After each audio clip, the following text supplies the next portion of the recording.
rising criminal activities across Delta and other states in Nigeria have been a major concern to stakeholders who have severally called for state police to check the alarming increase.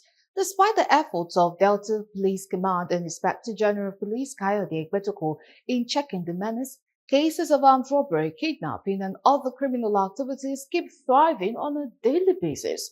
In this report, our correspondent Dele Fasan takes a look at the increase and causes of insecurity and the need for possible solutions. His report.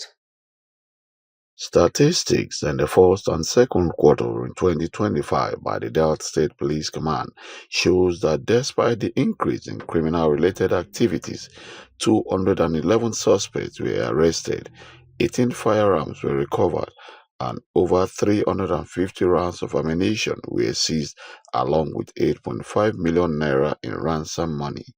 Some legal practitioners blame the get-rich-quick syndrome, saying insecurity is not synonymous to Delta alone. The trying to get rich quick, to make it quick, that's the problem we have. So if you ask what the government can do, first of all, ask ourselves, citizens, what can we do to aid the government in stopping insecurity?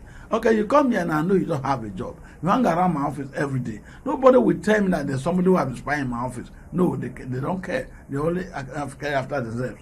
If we don't have information, how can the government work? But again, government on that side, let me put it this way, individuals in government, if you give information to the police, you are not able to save.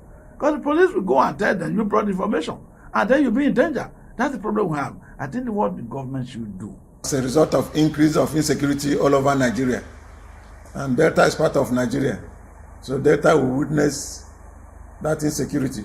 But to localize it, really, insecurity is as a result, so many factors responsible for insecurity. It's joblessness on the part of our youths who are to be gainfully employed, and the industries not being there for them to work, although some of them I will concede, those of them who are criminally minded, if you have industries for them to work and they refuse to engage themselves meaningfully. On the possible solution, the legal practitioners call for the legalizing of arms and the creation of industries and employment.